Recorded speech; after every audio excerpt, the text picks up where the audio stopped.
ही बातचीत करनी है प्रधानमंत्री से, गृह मंत्री से, जेपी नड्डा से, लेकिन परिवार के साथ वो यहाँ पर पहुंचे थे। देखिए, बिल्कुल परिवार के साथ आए थे। उनके जो बेटे हैं विजेंद्र, वो लगातार पार्टी हाईकमान के साथ जो है वो मुलाकात कर रहे थे। जेपी नड्डा से उन्होंने पहले भी मुलाकात की थी और येदियुरप्पा की मुलाकात के बाद भी उन्होंने मुलाकात की और माना जा रहा है कि बहुत स्मूथ वे में पार्टी ने ये पूरा किया है। येदियुरप्पा का भी सम्मान और पार्टी के चुनाव इन सारी पार्टी लीडरशिप ने वहाँ नेतृत्व करने को जी हिमांशु, क्योंकि जिस दौरान वो दिल्ली पहुंचे थे मुलाकात करने के लिए, बहुत सारी शर्तें भी सामने आई थी। मुझे याद है उस दिन आप ही हमें पूरी जानकारी दे रहे थे कि किस तरीके से उन्होंने अपने बेटों के लिए भी कोई ना कोई ओहदा मांगा। इसको लेकर भी नेगोशिएशंस लगातार हो रही थी, तो किस बात को लेकर फिर अब आगे सहमति बनी है? देखिए, उनके बेटे जो है वो फिलहाल में वहाँ पे जो है वाइस प्रेसिडेंट है पार्टी के प्रदेश के अंदर। तो एक महत्वपूर्ण जिम्मेदारी है, लेकिन इतना जरूर है कि येदियुरप्पा अगर रिजाइन किया है उन्होंने, तो उनके परिवार को पूरी तरीके से पार्टी जो है ध्यान में रखेगी। लेकिन उनके बेटे एक एमपी हैं, एक एमएलए हैं, तो अब देखना यह है एडजस्टमेंट कैसे होगी। लेकिन इतना जरूर है कि जो भी मुख्यमंत्री बनेंगे उसमें येदियुरप्पा जो है बहुत अहम भूमिका निभाएंगे, क्योंकि उनके सुझाए गए नामों को जो है पार्टी ज्यादा तवज्जो देगी। क्योंकि वो जिस कम्युनिटी से आते हैं, लिंगायत कम्युनिटी है। लिंगायत कम्युनिटी का एक बहुत बड़ा वोट बैंक है। दो कम्युनिटीज के जो वोट बैंक है वो कर्नाटक में है, एक वोकलिका और एक लिंगायत। तो लिंगायत कम्युनिटी को जो है वो येदियुरप्पा जो है वो लीड करते हैं बीजेपी के अंदर। और आप देखिए कि जब जेडीएस और कांग्रेस की सरकार से एमएलए छोड़ कर आए थे, तो वो सारे जो है जितने एमएलए ने रिजाइन किया था उनमें से ज्यादातर जो है लिंगायत कम्युनिटी के थे, क्योंकि उनके ऊपर उनकी कम्युनिटी का एक दबाव भी था।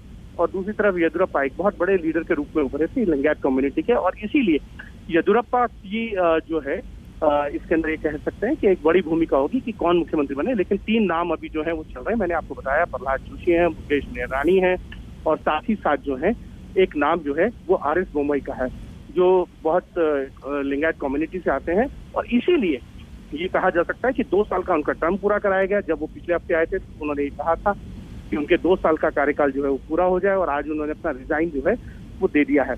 अब देखना यह है कि पार्टी नेतृत्व जो है यहाँ से जो ऑब्जर्वर बना, मैं रोकना चाहूंगी हिमांशु, सुनते येदियुरप्पा क्या कह रहे हैं। सर्वप्रथम मैं रक्षा अनुसंधान संगठन के वैज्ञानिकों को ಪ್ರೋತ್ಸಾಹ ನೀಡುವುದಾಗಿ ನಾವು ಘೋಷಿಸಿದ್ದು ಚಿನ್ನದ ಪದಕ ವಿಜೇತರಿಗೆ 5 ಕೋಟಿ, ಬೆಳ್ಳಿ ಪದಕ ವಿಜೇತರಿಗೆ 3 ಕೋಟಿ, ಕಂಚಿನ ಪದಕ ವಿಜೇತರಿಗೆ 2 ಕೋಟಿ ಘೋಷಿಸಲಾಗಿದೆ।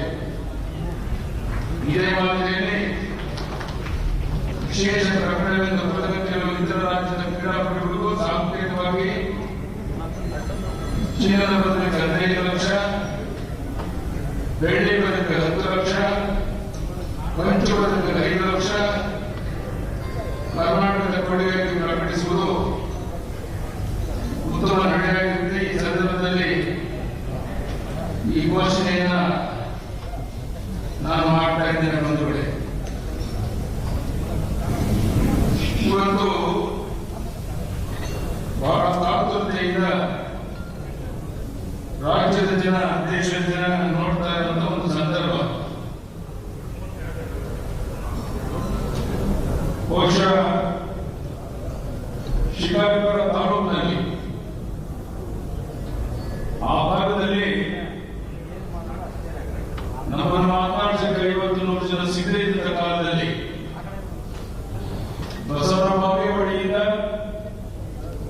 ಬಸವ ಕಲ್ಯಾಣದಿಂದ, ಬನವಾಸಿಯಿಂದ, ಶಿವಮೊಗ್ಗದಿಂದ ಪಾದಯಾತ್ರೆ ಮಾಡುವ ಮೂಲಕ ಪಕ್ಷವನ್ನ ಬಲಪಡಿಸುವಂತ ಒಂದು ಪ್ರಾಮಾಣಿಕ ಪ್ರಯತ್ನವನ್ನ ನಮ್ಮೆಲ್ಲ ನಾಯಕರ ಜೊತೆಗೂಡಿ ಮಾಡಿದ್ದು ನಮಗೆ ಗೊತ್ತಿದೆ। ಆ ಸಂದರ್ಭದಲ್ಲಿ ಶಾಸನ ಸಭೆಯಲ್ಲಿ ಯಾರೂ ಇರಲಿಲ್ಲ। ಇಬ್ಬರು ನಾವು ಇದ್ದಾಗ ವಸಂತ ಬದಿಯರ ನನ್ನ ಜೊತೆಗೆ ನಮ್ಮ ಪಕ್ಷದ ಗೆದ್ದಂತ ಶಾಸಕ ಬಿಟ್ಟೋದಾಗ ನಾನೊಬ್ಬನೇ ವಿಧಾನಸಭೆ ಒಳಗಡೆ ಹೋರಾಟ ಮಾಡಬೇಕಾಗುವಂತದ್ದು ನಾವೆಲ್ಲ ಗಮನಿಸಿದ್ದೀರ। ನಾನೇನು ಹಿಂದೆ ತಿರುಗಿ ನೋಡಲಿಲ್ಲ, ನಾನೊಬ್ಬನೇ ಇದ್ದೇನೆ ಅಂತ ಚಿಂತೆ ಮಾಡಲಿಲ್ಲ। ನನ್ನ ಕರ್ತವ್ಯವನ್ನ ಜನ ಮೆಚ್ಚುವ ರೀತಿಯಲ್ಲಿ ನಿರ್ವಹಿಸಿದೆ ವಿಶ್ವಾಸ ತೃಪ್ತಿ ಸಮಾಧಾನ ನನಗಿದೆ ಅನ್ನೋ ಮಾತನ್ನ ಈ ಸಂದರ್ಭದಲ್ಲಿ ನಾನು ಹೇಳಕ್ಕೆ ಇಚ್ಛೆಪಡ್ತೇನೆ. ಬಂಧುಗಳೇ, ಎಲ್ಲೋ ಮಂಡ್ಯ ಜಿಲ್ಲೆ ಬೂಕನಕೆರೆಯಲ್ಲಿ ಹುಟ್ಟಿ ಶಿವಮೊಗ್ಗಕ್ಕೆ ಬಂದು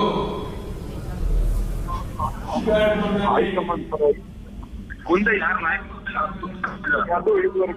सर आप सीएम ने क्या डिसीजन किया है, आपको क्या कहना सर इसके ऊपर?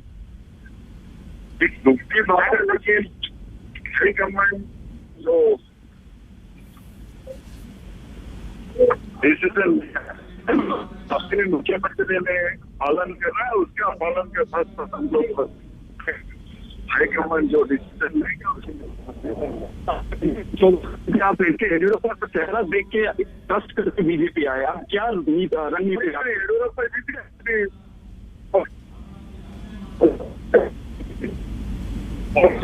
हाईकमान का इसको पालन करें, क्या कोई डिमांड होगा आपको? हाईकमान डिमांड है, कम होगा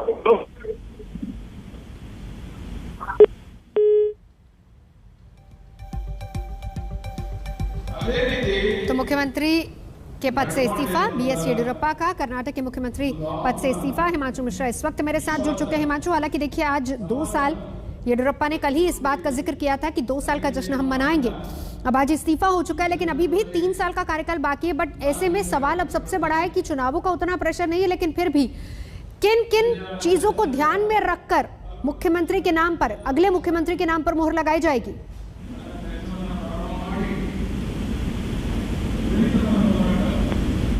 हिमांशु, मेरी आवाज अगर आप तक आ रही है, कौन से फैक्टर्स इंपॉर्टेंट रहेंगे अब अगले मुख्यमंत्री के नाम पर जब मोहर लगेगी? क्योंकि लिंगायत जाति के कद्दावर नेता तो बीएस येडियुरप्पा हैं, सीनियर लीडर हैं, जाहिर सी बात है कि इनका कॉन्फिडेंस